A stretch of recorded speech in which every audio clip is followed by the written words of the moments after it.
비검찰 출신 첫 여성 법무부 장관 임명.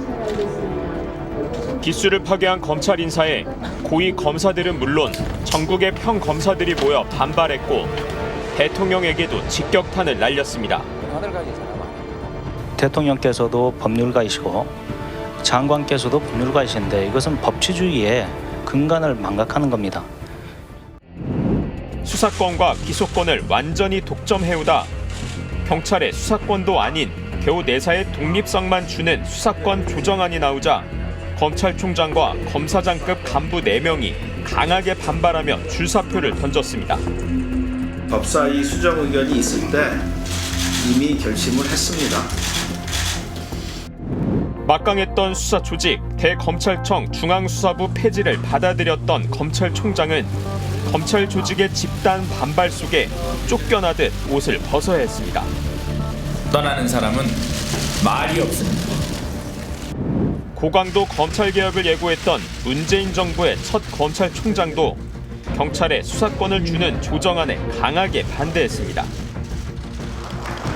그리고 검찰개혁에 동참하겠다고 해 임명된 그 다음 검찰총장. 수사청을 만들어서 수사권과 기소권을 분리시키는 방안에 대해서 어떻게 생각하십니까? 저는 아주 매우 바람직한 방향이라고 생각하고 있습니다. 검찰을 개혁하려던 정권을 대대적으로 수사했고 결국 검찰 정권을 탄생시켰습니다.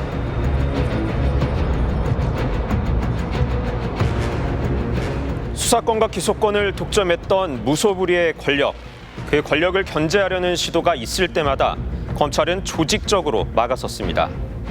급기야 검찰개혁을 내세웠던 정권을 대대적으로 수사하면서 검찰 정권을 탄생시켰습니다. 검찰개혁 입법을 위한 준비가 숨가쁘게 진행되고 있는 지금 윤석열 검찰의 대표적인 정치 수사로 지적되어 온 사건에 대해 또다시 최종 무죄 판결이 나왔습니다. 이른바 울산시장 선거 개입 의혹. 먼저 이 수사 과정을 자세히 짚어봤습니다. 본격적인 사건의 발단은 현 국민의힘 소속 김기현 당시 울산시장 형제 토착비리 의혹이었습니다.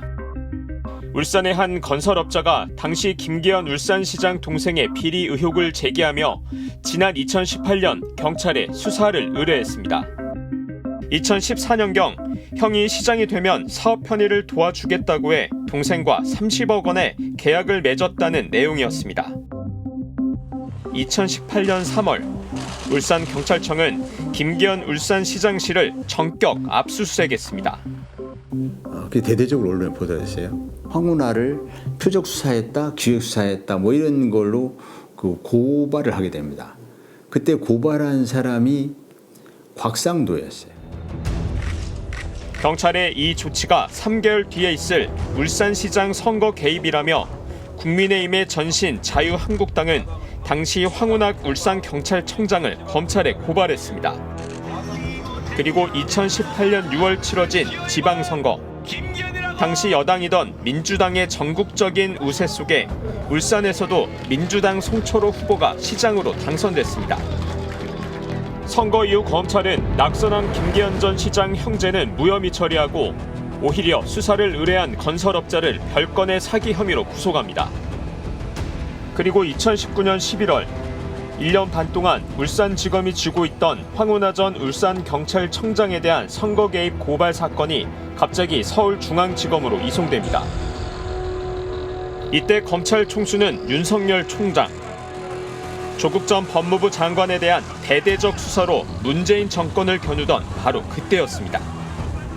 청와대가 문재인 대통령의 친구인 송철호 변호사의 울산시장 당선을 위해 조직적으로 움직였다. 경쟁자였던 김기현 시장 측의 비위 첩보를 황운하 울산경찰청장에게 넘겨주며 수사를 시켰다. 검찰의 이런 시나리오는 언론을 통해 대대적으로 보도됐습니다. 윤석열 총장의 지휘를 받은 서울중앙지검은 문재인 청와대를 압수수색하며 청와대 핵심 인사들을 줄줄이 소환조사했습니다. 아무리 그 기획이 그럴듯해도 없는 것을 있는 것으로 바꾸지는 못할 것입니다. 윤석열 검찰은 기획재정부 등을 압수수색하며 송철호 후보의 공약이 만들어진 과정까지 불법으로 간주했습니다. 청와대가 송철호 후보의 울산 공공병원 공약을 지원하기 위해 김기현 후보의 산재모 병원 설립 공약에 대한 기재부의 예비 타당성 발표를 미루도록 영향력을 행사했다고 했습니다. 수사의 칼날은 당시 윤석열 총장과 갈등을 빚던 추미애 법무부 장관에게도 향했습니다. 추미애 장관이 민주당 대표이던 시절 송철호 후보를 울산시장 후보로 단수 공천하는 과정에 불법 의혹이 있다며 추미애 당대표 시절 비서실 인사를 소환 조사한 겁니다. 그렇게 수사 착수 2달여 뒤 윤석열 검찰은 문재인 정부 청와대가 송철호 후보의 경쟁자를 부당하게 수사하도록 사주하고 그 경쟁자의 공약도 실현되지 못하도록 했다는 내용의 공소장을 내놨습니다. 송철호 당시 울산시장과 백원우 청와대 민정비서관 그리고 황운하 전 울산경찰청장 등이 재판에 넘겨졌고 공소장엔 문재인 대통령의 이름이 35번이나 언급됐습니다. 이 사건이 이거 단순한 선거법 위반 사건이 아니구나 하는 것을 순간적으로 깨달은 것이 이 사건의 공소장에 계속 그 문재인 대통령을 제일 먼저 이렇게 아주 장황하게 저하고 관계를 이렇게 써놓는 걸 보고 당시 이성윤 서울중앙지검장이 기소에 반대했지만 윤석열 총장은 지검장을 배제하고 차장검사 정결을 지시하며 기소를 밀어붙였습니다. 제가 중앙검사장으로 2020년 1월 13일부터 부임했는데요. 그때부터 갈등이 많았어요. 울산 사건 기소한다 해가지고 많이 다툼이 있었고 1심에선 유죄가 선고됐습니다. 민주당 울산시 당 정책위원장을 맡았던 윤모 씨가 검찰의 기소를 뒷받침하는 증언을 한 게 결정적이었습니다. 윤 씨는 2018년 지방선거 준비 과정에서 민주당을 탈당해 김기현 후보 지지를 선언한 인물이었습니다. 하지만 2심은 윤 씨의 증언을 믿기 어렵다고 판단하면서 허위에 꾸며진 사실을 진술하고 있는 건 아닌지 의심이 간다고 밝혔습니다. 결국 1심 판단을 뒤집고 무죄를 선고했습니다. 지난 14일 대법원도 무죄를 선고한 2심 판결을 확정했습니다. 검찰의 그 행위가 얼마나 사람을 비참하게 만들고 파탄시킬 수 있는지 저는 5년 7개월이라는 긴 세월 동안 좀 뼈저리게 느끼면서 살아왔죠. 조국 전 법무부 장관을 대대적으로 수사하며 문재인 정권과 전면전을 벌였던 윤석열 총장은 대선 후보로 거론되면서 울산시장 선거 개입 의혹 수사, 김학의 전 차관 출국 금지에 대한 수사, 그리고 문재인 정부의 탈원전 정책에 대한 수사까지 대대적으로 밀어붙였습니다. 언론은 수시로 검찰의 수사 내용을 받았으며 대서특필했습니다. 윤석열 총장은 정권과 맞선 강직한 검사 이미지를 만드는 데 성공했고 이듬해 총장직을 던진 뒤 대선 출마를 선언해 대통령에 당선됐습니다. 울산시장 선거, 조국 전 법무부 장관에 대한 수사 이런 것들은 그 수사가 표적 수사, 기획 수사라는 점 또는 정치적인 배경을 가지고 이루어졌던 그런 수사라는 점 이거는 비난받아 마땅할 것입니다. 그리고 그 검찰 정권의 끝은 민주 헌정 질서를 부정한 12.3 내란 사태였습니다.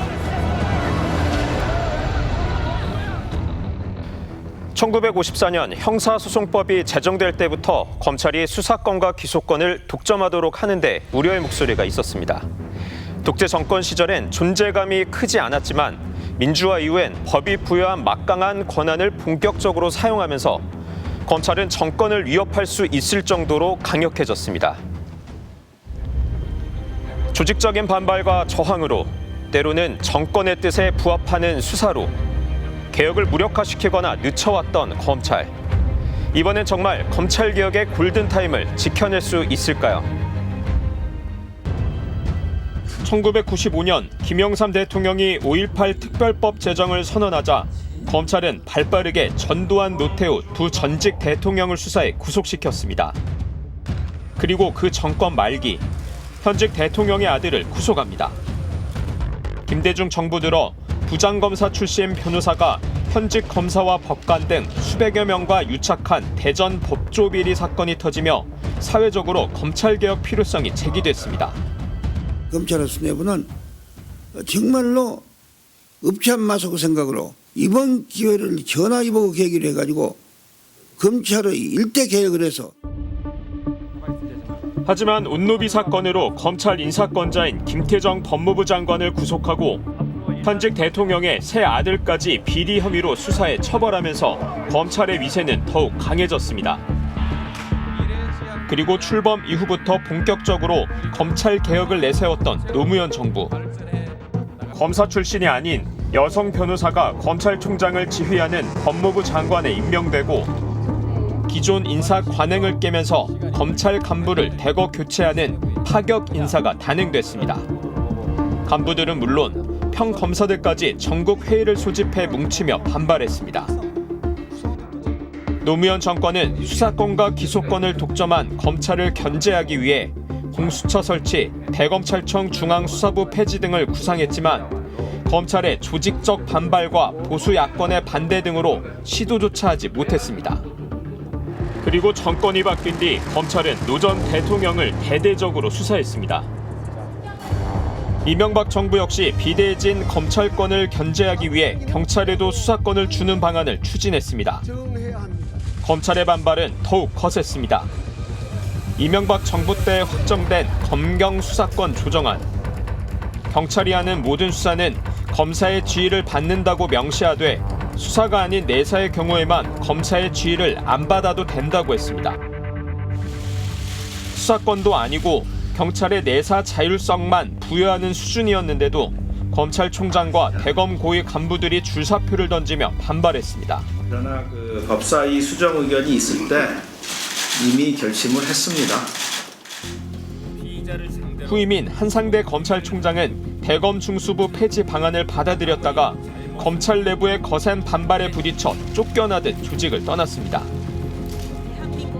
검난과 총장 퇴진 사태까지 불러온 끝에 대검찰청 중앙수사부는 박근혜 정부 출범 직후 폐지됐습니다. 노무현 정부에 이어 검찰개혁을 전면에 내세웠던 문재인 정부. 초대 문무일 검찰총장은 검찰에 부끄러웠던 과거사에 대해 공개 사과하는 등 문재인 정부 기조에 협조적이었습니다. 하지만 경찰에 독자적 수사권을 주는 검경 수사권 조정안이 공개되자 해외 출장 중 급거 귀국하면서까지 강하게 반발했습니다. 국가사법경찰에 대해서는 검사의 사법 통제를 하야 한다고 생각합니다. 그리고 문재인 정부의 두 번째 검찰총장. 검찰개혁에 동참하겠다며 검증을 통과해 임명장을 받았습니다. 수사청을 만들어서 수사권과 기소권을 분리시키는 방안에 대해서 어떻게 생각하십니까? 저는 아주 매우 바람직한 방향이라고 생각하고 있습니다. 그리고 대통령에 당선된 전직 검찰총장은 문재인 정부가 통과시킨 검찰 직접 수사 제안, 일명 검수완박 법안을 법무부 시행령을 통해 다시 무력화시켰습니다. 직을 내던질 정도로 비장했던 검찰의 조직적인 반발과 저항, 모두 검찰의 밥그릇을 축소하려는 시도가 있었을 때 나타났습니다. 그러나 검찰총장이 수사팀의 의견을 억누른 채 내란 우두머리 혐의의 전직 검찰 총수를 풀어줬을 때, 또 검사들이 휴대폰까지 반납한 채 현직 영부인을 찾아가 굴욕적인 출장 조사를 하고 면죄부를 줬을 때도 검찰 내부의 조직적인 반발과 저항은 전혀 찾아볼 수 없었습니다. 자신의 권한을 놓치지 않겠다는 그런 몽디에 불과하다고 생각합니다. 현 정부의 검찰개혁 의지는 그 어느 때보다 확고합니다. 표적수사 등으로 권한을 남용해온 검찰청은 폐지하겠습니다. 중대범죄수사청과 공소청으로 수사와 기소를 분리하고 검찰청 폐지 법안은 추석 전 통과시키되 세부적인 사안은 시간을 두고 꼼꼼히 처리하기로 했습니다. 하지만 법무부와 검찰이 공수처 검사의 보안 수사권 유지, 즉 기존의 수사권을 인정해 줄 것을 요구하면서 국정기획위 내부에서 의견 충돌이 있는 것으로 확인됐습니다. 일각에선 또다시 무늬만 검찰개혁이 되는 게 아니냐는 우려가 고개를 들고 있습니다. 이번엔 정말로 견제와 균형의 원리에 충실하고 절대 권력을 허락하지 않으면서 국민도 피해보지 않는 돌이킬 수 없는 검찰개혁을 완수할 수 있을지 국민들은 눈을 부릅뜨고 지켜보고 있습니다.